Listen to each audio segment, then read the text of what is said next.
जय हिंद दोस्तों, स्वागत है आपका आपके अपने YouTube चैनल परीक्षा की पाठशाला में। दोस्तों, कल हमने पढ़ा था भारत की संघ व्यवस्था के बारे में। संघ के अंग कार्यपालिका, कार्यपालिका के अंग, प्रधानमंत्री की नियुक्ति, शपथ, कार्यावधि, प्रधानमंत्री के मुख्य कार्य, प्रधानमंत्री का राष्ट्रपति से समन्वय, संबंध, किस तरह से एक दूसरे से जुड़ करके काम करते हैं, भारत के वर्तमान में प्रधानमंत्री कौन है और अब तक के पूर्व प्रधानमंत्री कौन कौन से रहे हैं भारत में, उसके बारे में हमने पढ़ा था। साथ ही ऐसे मुख्यमंत्री जो भारत के प्रधानमंत्री के पद पे आसीन रहे, इनके बारे में हमने पढ़ा था।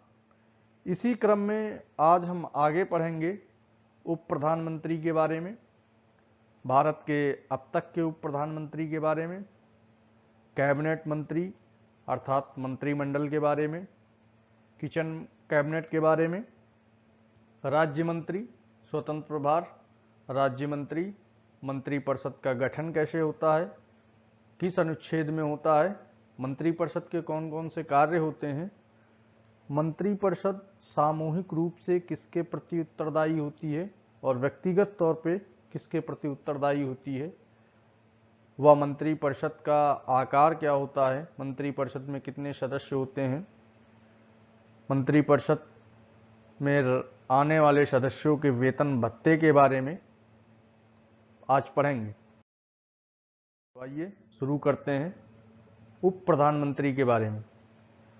संविधान में उप प्रधानमंत्री का कहीं उल्लेख नहीं किया गया है। यह बात सही है कि संविधान में उप प्रधानमंत्री का कहीं भी उल्लेख नहीं किया गया है। यह पद तब तक के लिए है जब सरकारें गठबंधन से दल के नेता का चुनाव करती हैं, चिरस्थायी सरकार का गठन करने के लिए इस पद का उपयोग किया जाता है, लेकिन संविधान में इसका कहीं उल्लेख नहीं किया गया है।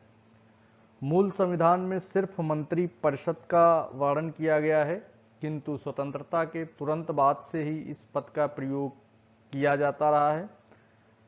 जैसे कि स्वतंत्रता के तुरंत बाद सरदार वल्लभ भाई पटेल भारत के उप प्रधानमंत्री बने थे और गृह मंत्रालय उनके अधीन था। उप प्रधानमंत्री एक प्रकार से कैबिनेट मंत्री होता है, जिसे प्रधानमंत्री के बाद सबसे वरिष्ठ माना जाता है। उप प्रधानमंत्री को प्रधानमंत्री कोई विशिष्ट विभाग जैसे गृह अथवा रक्षा मंत्रालय, विदेश मंत्रालय इत्यादि आवंटित कर सकता है। उप प्रधानमंत्री प्रधानमंत्री की अनुपस्थिति में कैबिनेट गोष्ठी की अध्यक्षता विषम परिस्थिति में कर सकता है। यदि भारत में प्रधानमंत्री बीमार हैं या गोष्ठी की अध्यक्षता करने में असमर्थ हैं या विदेश यात्रा पे हैं, तो ऐसे में उप प्रधानमंत्री यदि है तो वह कैबिनेट की अध्यक्षता कर सकता है। हालांकि सभी निर्णय कैबिनेट मंत्री के विचार विमर्श से ही होते हैं। उप प्रधानमंत्री उस कैबिनेट बैठक का एक हिस्सा होता है जो उस कैबिनेट बैठक की अध्यक्षता करता है। जैसे कि यहाँ लिखा हुआ है, लेकिन तब जब प्रधानमंत्री देश से बाहर हो, गंभीर रूप से बीमार हो अथवा मृत्यु हो गई हो, आकस्मिक मृत्यु हो गई हो। आइए अब बात करते हैं भारत के अब तक के उप प्रधानमंत्री के बारे में। जैसे कि हमने पहले ही बताया, भारत के पहले उप प्रधानमंत्री सरदार वल्लभ भाई पटेल थे, जिनका कार्यकाल 15 अगस्त 1947 से 15 दिसंबर 1950 तक रहा और उस समय तत्कालीन प्रधानमंत्री जवाहरलाल नेहरू थे। गृह मंत्रालय सरदार वल्लभ भाई पटेल के पास था और वह कांग्रेस के बड़े लीडर थे। दूसरे उप प्रधानमंत्री रहे भारत के मोरारजी देसाई, जो कि कांग्रेस के वरिष्ठ नेता थे और इनका कार्यकाल उप प्रधानमंत्री के तौर पे 13 मार्च 1967 से 19 जुलाई 1969 तक रहा। तत्कालीन प्रधानमंत्री इंदिरा गांधी थी। इनके पास भी गृह मंत्रालय था और ये भारत के चौथे प्रधानमंत्री भी रहे। इनके बारे में मैंने पहले वीडियो में भी बताया है। तीसरे उप प्रधानमंत्री जगजीवन राम रहे। इनका कार्यकाल 24 जनवरी 1979 से 28 जुलाई 1979 तक रहा और ये मोरारजी देसाई जी के प्रधानमंत्रित्व काल में उप प्रधानमंत्री रहे और 6 मंत्रालय जैसा अहम विभाग उप प्रधानमंत्री के तौर पे इनके पास रहा। चौथे उप प्रधानमंत्री थे चौधरी चरण सिंह। इनका कार्यकाल 24 जनवरी 1979 से लेकर 28 जुलाई 1979 तक रहा और उस समय भारत के प्रधानमंत्री मोरारजी देसाई थे।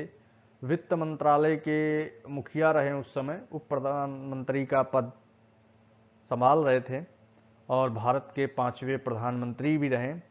इन्हीं की समय में भारत में नाबार्ड जैसी योजना आई, ग्रामीण बैंकों का उदय हुआ और 5वें उप प्रधानमंत्री रहे यशवंत राव चौहान। इनका कार्यकाल 10 दिसंबर 1979 से 14 जनवरी 1980 तक रहा और उस समय चौधरी चरण सिंह भारत के प्रधानमंत्री थे और ये महाराष्ट्र के पहले मुख्यमंत्री भी रहे। आपको याद होगा इससे पहले के वीडियो में मैंने बताया था कि बम्बई राज्य 2 भागों में विभाजित होकर महाराष्ट्र और गुजरात बना, जिसमें से महाराष्ट्र जब बना तो उसके पहले मुख्यमंत्री यशवंत राव चौहान थे। 6वें उप प्रधानमंत्री चौधरी देवीलाल रहे। इनका कार्यकाल 19 अक्टूबर 1989 से 21 जून 1991 तक रहा। उस समय भारत के प्रधानमंत्री विश्वनाथ प्रताप सिंह रहे और ये हरियाणा के मुख्यमंत्री भी रहे। 7वें उप प्रधानमंत्री लाल कृष्ण आडवाणी जी रहे। इनका कार्यकाल 19 जून 2002 से 20 मई 2004 तक रहा और अटल बिहारी वाजपेयी उस समय भारत के प्रधानमंत्री थे। गृह मंत्रालय लाल कृष्ण आडवाणी जी के पास रहा और ये भाजपा के 3 बार अध्यक्ष भी रह चुके हैं, भाजपा के वरिष्ठ नेता हैं। आइए अब हम बात करते हैं कैबिनेट मंत्री के बारे में, मंत्रिमंडल के बारे में। बहुत से लोगों को कन्फ्यूजन होती है कि मंत्रिमंडल और मंत्री परिषद एक ही है, लेकिन ऐसा नहीं है। मंत्री परिषद का हिस्सा मंत्रिमंडल होता है और मंत्रिमंडल को ही हम कैबिनेट मंत्री कहते हैं। कैबिनेट शब्द का मूल संविधान में कहीं वर्णन नहीं किया गया है। मूल संविधान के अनुच्छेद 74(1) में मात्र मंत्री परिषद का उल्लेख किया गया है। ये आपकी परीक्षा के लिए बहुत ही उपयोगी होगा कि किस संविधान में मंत्री परिषद का उल्लेख किया गया है। अनुच्छेद 74 में मंत्री परिषद का उल्लेख किया गया है। 44वें संविधान संशोधन में 1978 में इसे अनुच्छेद 352 में जोड़ा गया। ये भी आपकी परीक्षा के लिए उपयोगी रहेगा। सन 1978 में 44वां संविधान संशोधन करके अनुच्छेद 352 में कैबिनेट शब्द को जोड़ा गया और इसको जोड़ने का मूल कारण यही था कि आपात स्थिति में त्वरित निर्णय व गोपनीयता के उद्देश्य से इसका गठन किया गया। इसका मतलब यही है कि अगर भारत में कोई आपात स्थिति आती है तो हम कैबिनेट मंत्रालय मंत्रिमंडल के 20 से 25 मंत्रियों को गोपनीयता की दृष्टि से बैठक नहीं कर सकते हैं। ऐसी स्थिति में कैबिनेट मंत्री का गठन किया गया। आइए बात करते हैं। यह एक प्रकार से मंत्री परिषद की उच्चतम निर्णायक कार्यकारी समिति होती है। इसकी अध्यक्षता प्रधानमंत्री करते हैं। वैसे तो प्रधानमंत्री जिस भी मीटिंग में होते हैं उस मीटिंग की अध्यक्षता करते हैं। अगर वह कैबिनेट मंत्री की मीटिंग में है तो कैबिनेट मंत्री की अध्यक्षता करेंगे। यदि वह मंत्री परिषद की बैठक में हिस्सा ले रहे हैं तो मंत्री परिषद की बैठक की अध्यक्षता प्रधानमंत्री ही करते हैं। यह एक प्रकार से मंत्री परिषद की उच्चतम निर्णायक कार्यकारी समिति होती है। कैबिनेट में 20 से 25 मंत्री होते हैं और अपने विभाग के मुखिया होते हैं। कैबिनेट बैठक की अध्यक्षता प्रधानमंत्री करता है।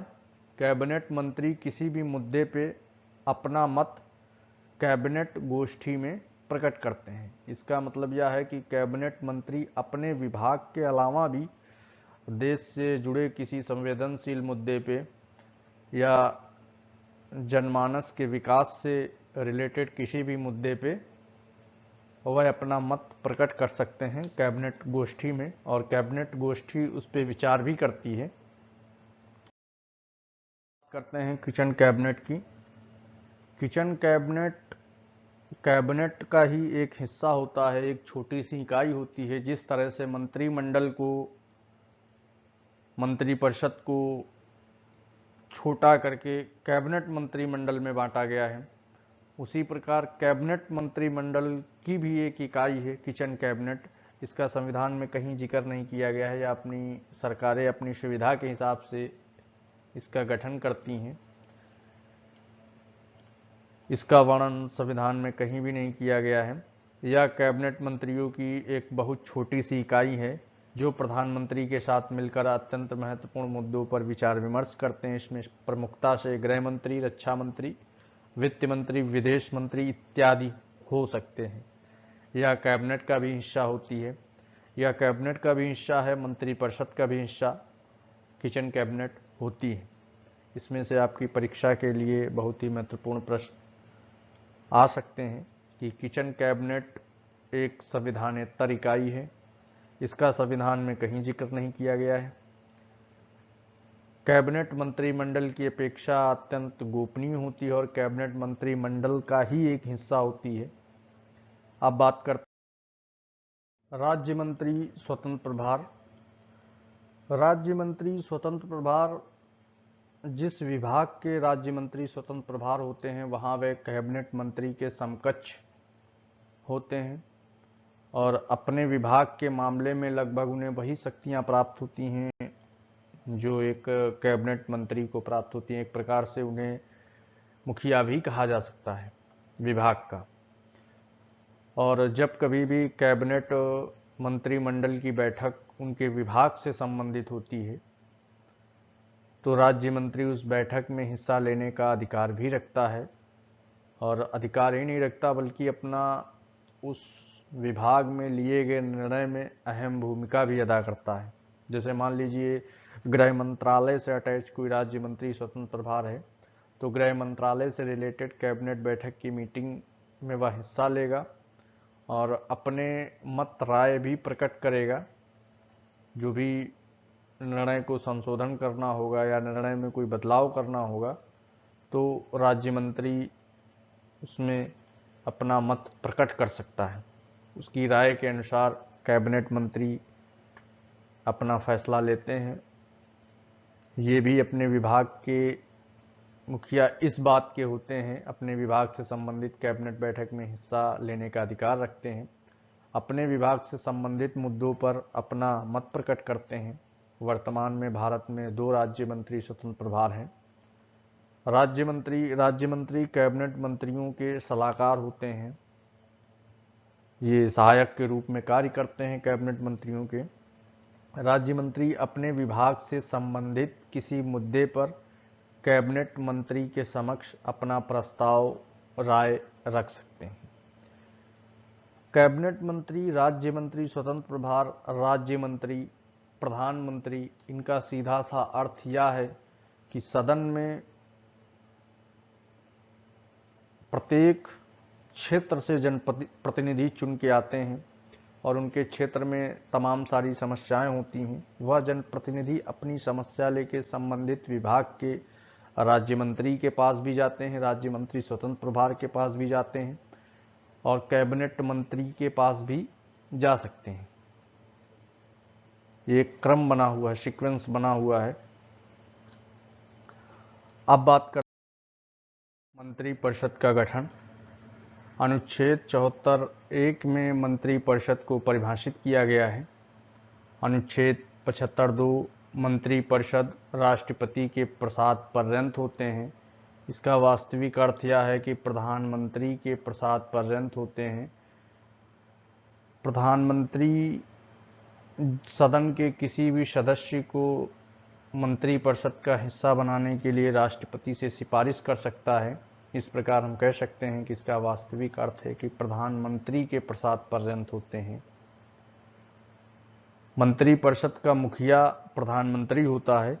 मंत्रिपरिषद एक संवैधानिक निकाय है, एक निकाय है लेकिन संवैधानिक निकाय है। इसका जिक्र संविधान में किया गया है, जिसमें सभी मंत्री आते हैं, प्रधानमंत्री, उप प्रधानमंत्री, कैबिनेट मंत्री, राज्य मंत्री, उप मंत्री, सभी मंत्रिपरिषद का अभिन्न अंग होते हैं। अब बात करते हैं मंत्रिपरिषद के कार्य की। मंत्रिपरिषद राष्ट्रपति के सलाहकार होते हैं और राष्ट्रपति मंत्रिपरिषद की सलाह को इनकार नहीं कर सकता है। 42वें संविधान संशोधन एवं 44वें संविधान संशोधन अधिनियम द्वारा मंत्रिपरिषद द्वारा दी गई सलाह को राष्ट्रपति इनकार नहीं कर सकता है, इसके लिए बाध्यकारी बना दिया गया है। राष्ट्रपति अपनी शक्तियां का प्रयोग बिना मंत्रिपरिषद के सलाह के नहीं कर सकता है। यदि वह ऐसा करता है तो उसे असंवैधानिक माना जाएगा।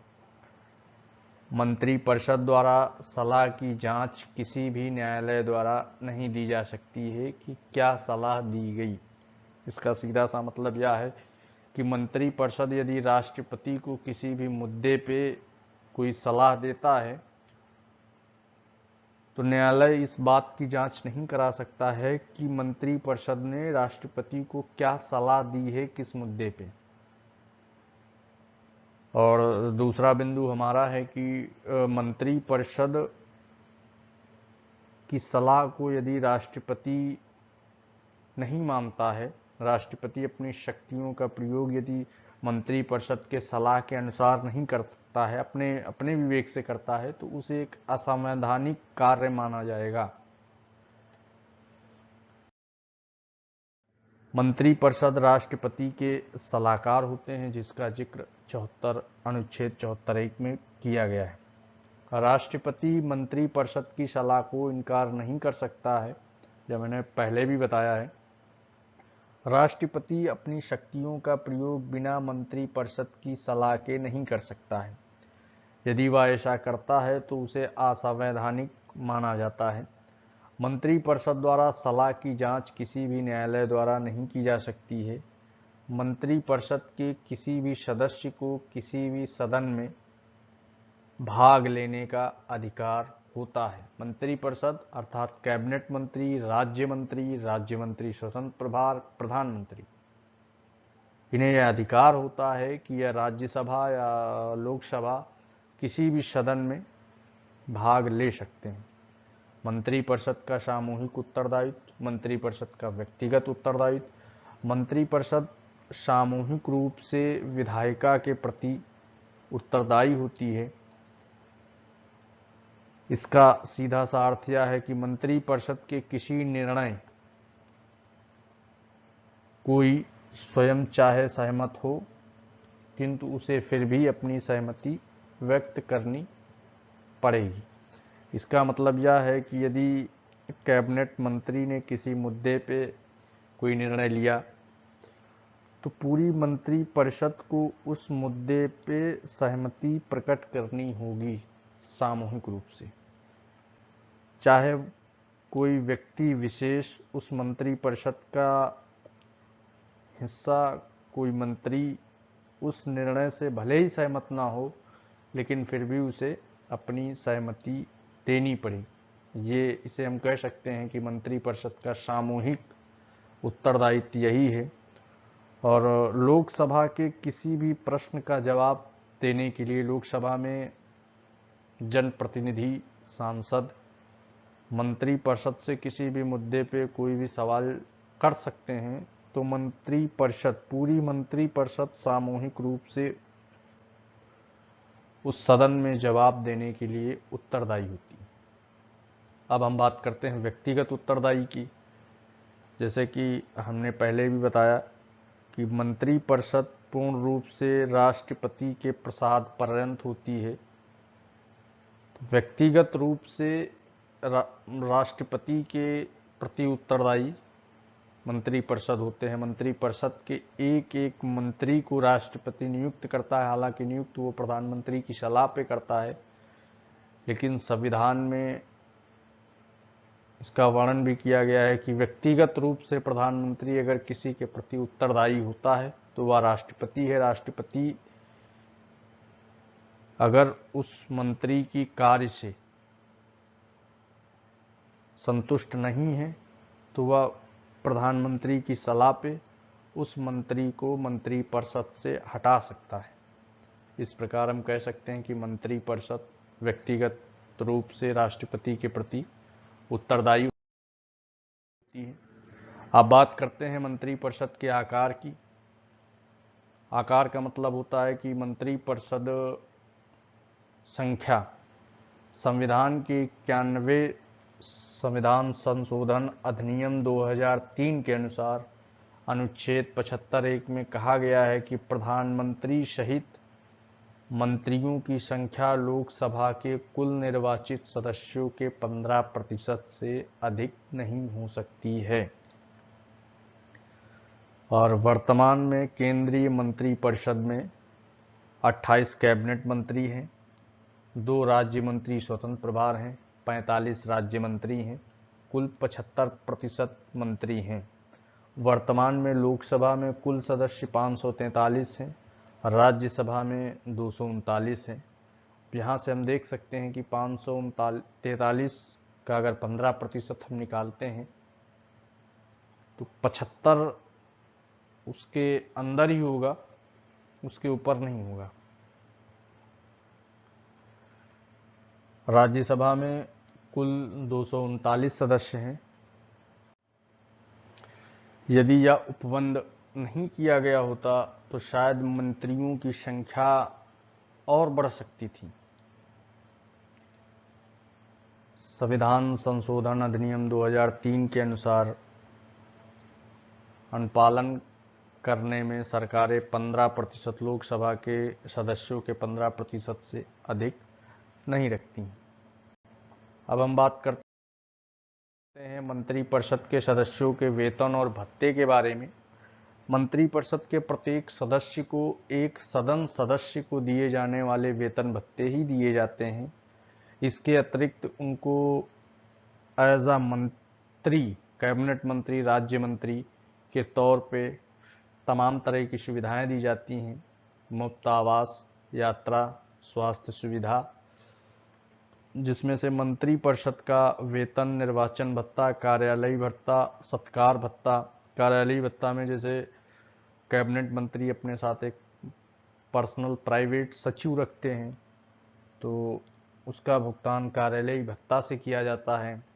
सत्कार भत्ता, निर्वाचन भत्ता, जिस क्षेत्र से वो चुन के आते हैं एक सांसद की अपेक्षा उनको एक ज़्यादा एक भत्ता दिया जाता है।